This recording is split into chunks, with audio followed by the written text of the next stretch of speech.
Graça e paz, igreja. Louvado e engrandecido seja o nome do nosso Deus, por mais esse culto de doutrina, porque mais uma vez Deus nos chama à sua presença para ouvirmos a sua voz, para meditarmos nas Sagradas Escrituras. E que bom, irmãos, que Deus colocou no nosso coração o desejo de estudarmos este livro, o livro do Gênesis, e aprendermos um pouco mais à luz das Sagradas Escrituras. Eu creio que aprender do Senhor, irmãos, nos ajuda, de fato, a crescermos na nossa vida espiritual. Então, que seja assim na minha vida, que seja assim na sua vida também. Eu quero convidar a igreja a abrir a palavra do Senhor no capítulo 12 do livro do Gênesis. Nós vamos estudar hoje, irmãos, um texto que é muito conhecido. Na minha versão, o título é Deus chama Abrão e lhe faz promessas. Então, basicamente é isso. Nós vamos falar de um personagem muito conhecido, que é mais conhecido por um outro nome, né? Abraão, mas que no princípio de sua jornada, que logo quando ele é apresentado, ele era chamado dessa forma, né? De Abrão. E aí, se em algum momento eu acabar trocando um nome por outro, irmãos, entendam, né? É o costume.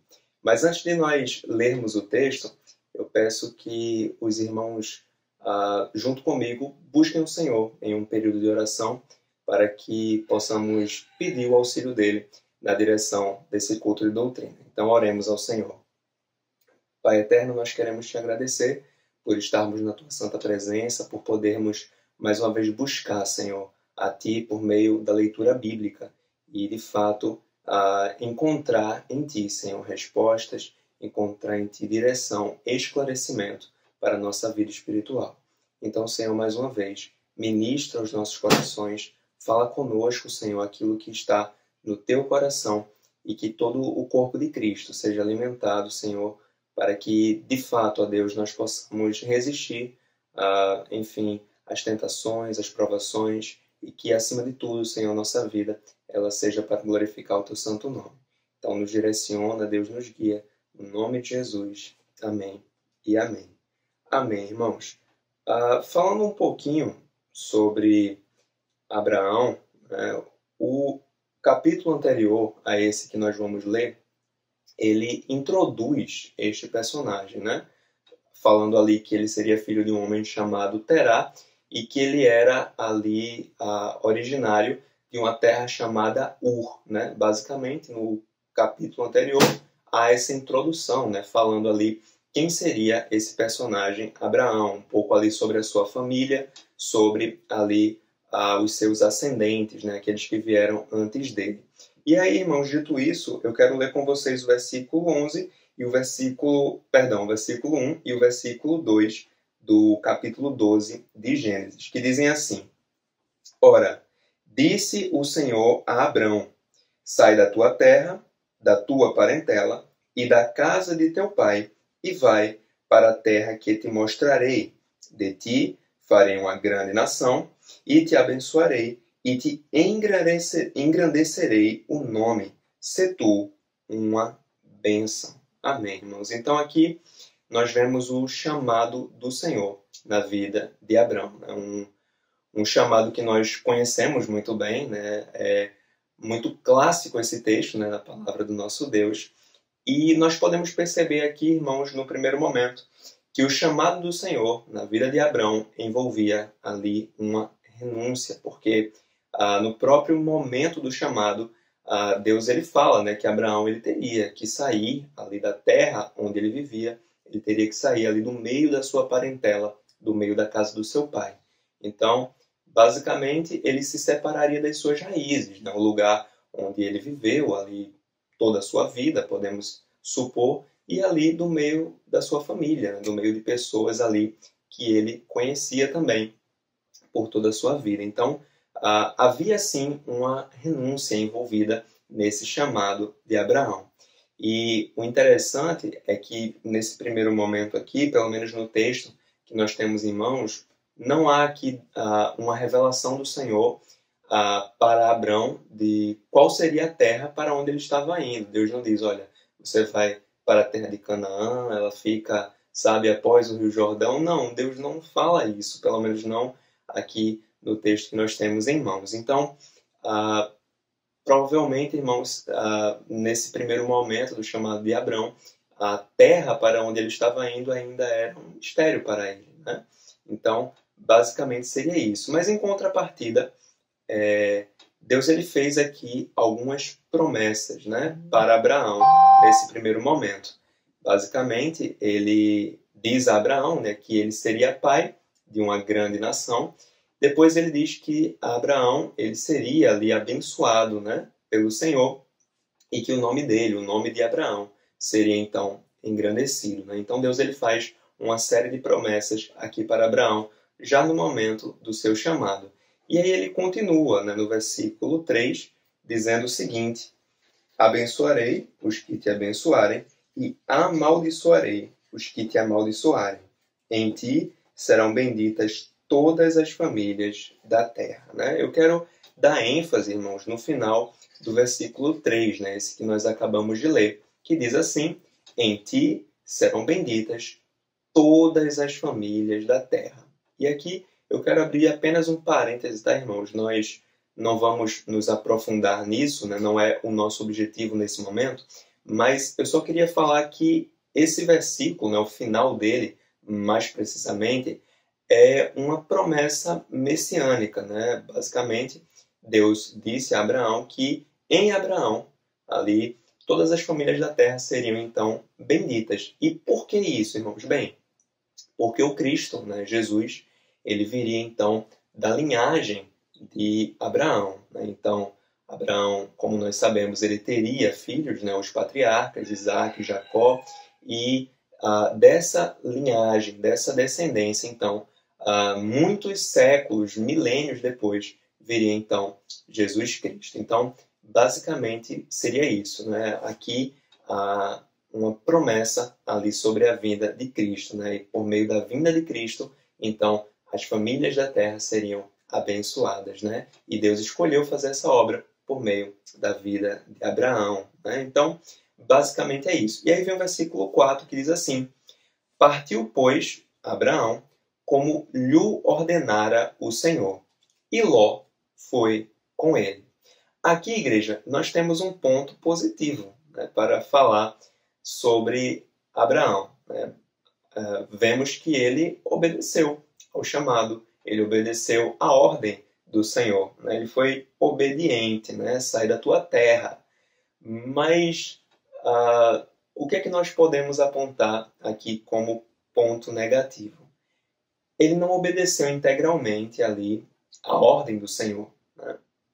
Porque Deus ele disse, sai da tua terra, ok, mas ele também disse, sai da tua parentela. Né? E Abraão, ele decidiu ali levar com ele o seu sobrinho Ló. Né?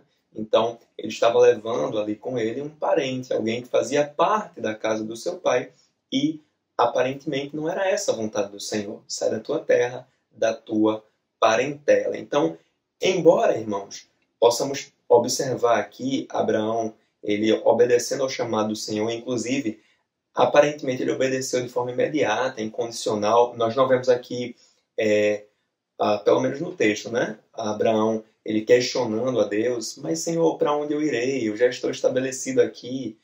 Que terra é essa para onde o Senhor me levará? Por que eu tenho que me separar da minha família? Por que eu tenho que sair desta terra? O Senhor não pode me fazer próspero, não pode fazer de mim uma grande nação aqui? Não, nós não vemos Abraão questionando essas coisas.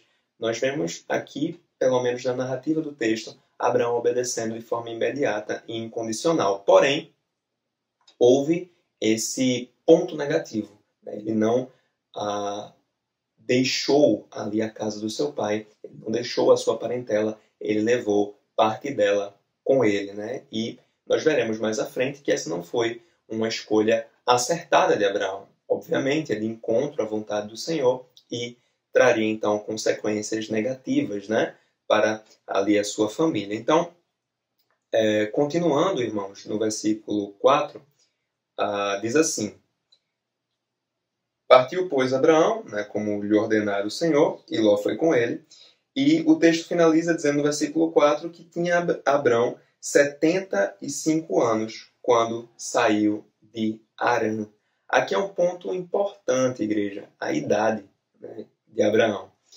Abraão, ele não era um jovem impetuoso, ele não era alguém ali na faixa ali dos 20, dos 30 anos, que aceitaria, né, ali, sem, sabe, refletir muito bem um desafio como esse, né?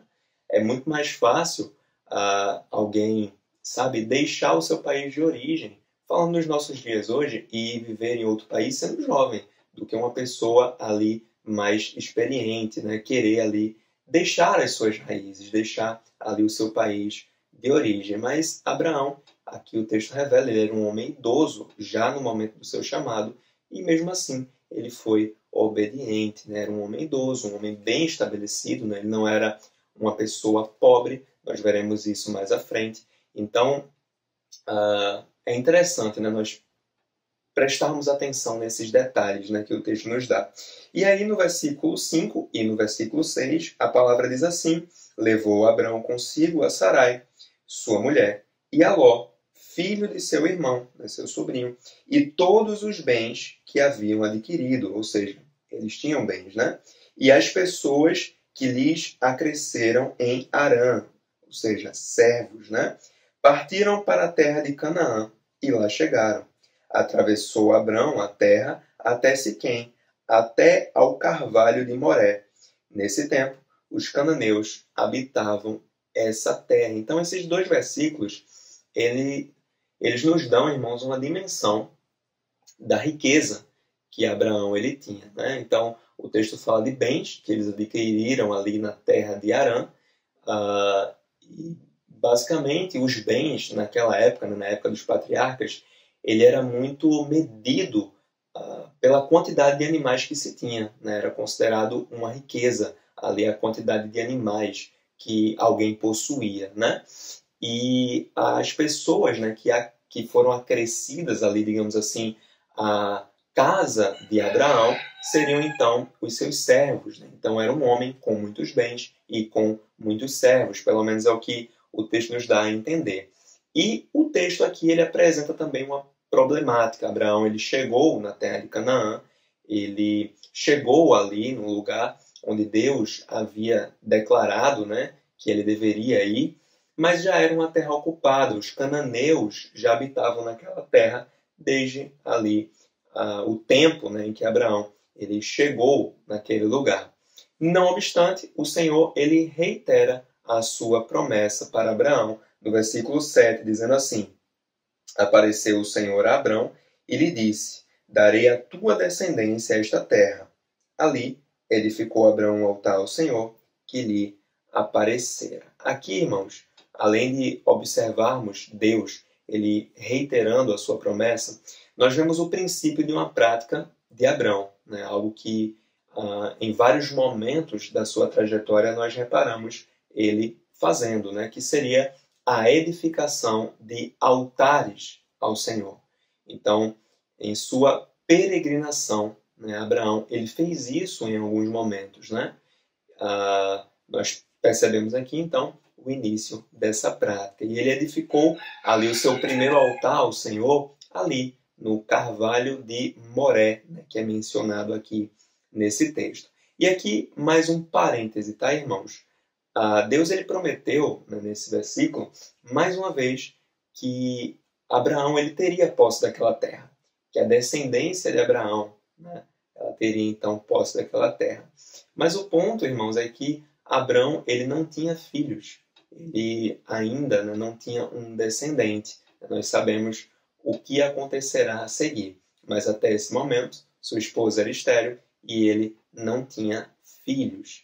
E aí vem o versículo 8 e o versículo 9 para concluirmos a nossa leitura, que dizem assim: passando, né, no caso Abraão e sua comitiva, dali para o monte ao oriente de Betel, armou sua tenda, ficando do Betel ao ocidente e Ai ao oriente.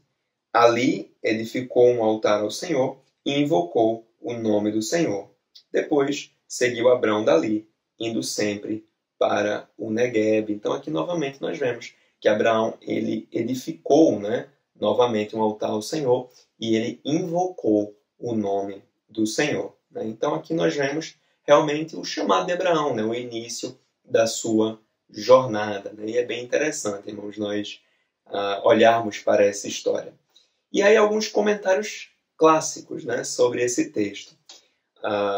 Podemos dizer que Abraão ele obedeceu, né, ali a uma voz que ele não conhecia. Ele obedeceu a um Deus que ele também não conhecia. E ele foi para um lugar que ele também não conhecia, né? Provavelmente, inclusive, Abraão ele era um pagão. Ele seguia, né, ali os costumes religiosos do lugar onde ele vivia. Ele vivia ali próximo do lugar que mais tarde seria chamado de Babilônia, né? Ali na Caldeia. Então, Abraão certamente ele era um homem idólatra antes do Senhor chamá-lo, né? Antes do Senhor separá-lo para si. Então, Deus para Abraão certamente era desconhecido, mas então Deus ele decidiu chamá-lo e o separou para si. E aí, irmãos, eu aprendo com esse texto uma aplicação que é bem relevante para as nossas vidas enquanto Igreja do Senhor, enquanto povo de Deus, né, do presente século. O que eu aprendo é que precisamos exercer a obediência por fé. 2 Coríntios, capítulo 5, versículo 7. Visto que andamos por fé e não pelo que vemos.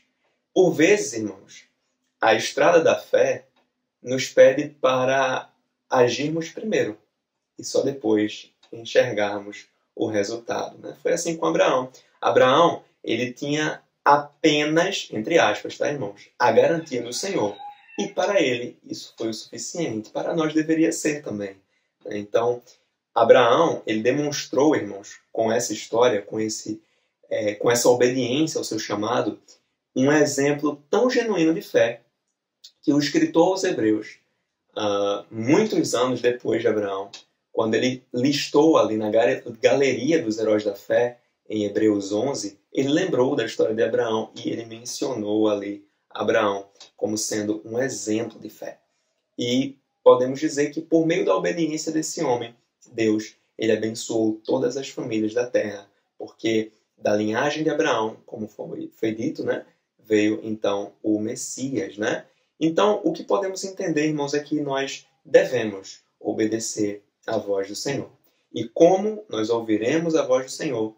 Por meio das Sagradas Escrituras. E aí um exemplo, né, de forma prática para nós refletirmos um pouco mais. Mateus capítulo 6, versículo 33. Jesus disse: busquem em primeiro lugar o reino de Deus e a sua justiça. E nós podemos dizer, irmãos, que obedecer a esse imperativo, a essa ordem de Cristo, exige fé. Né? Porque, na realidade, o mundo nos dirá para priorizarmos outras coisas. A nossa profissão, a nossa saúde, a nossa felicidade. Mas Cristo diz, não. Busquem, em primeiro lugar, o reino de Deus e a sua justiça. Então, isso exige, sim, uma fé, né? Exige uma obediência por fé. E isso é só um exemplo, irmãos. Isso valeria para vários princípios, né, que regem a nossa fé, a base da nossa fé, né? E aí, se precisamos, né, exercer essa obediência por fé, vale nós lembrarmos do clamor que os apóstolos fizeram a Jesus. Em Lucas 17,5, aumenta-nos a fé. Que possamos pedir isso ao Senhor também, para que no nosso dia a dia possamos exercer essa obediência por fé, assim como Abraão fez, irmãos. Então, eu creio que se nós pedirmos por mais fé, será mais fácil ou menos difícil, né, nós exercermos essa obediência por fé. Então é isso, meus irmãos. Que Deus nos abençoe e que Ele aplique em nós a sua santa palavra. Paz.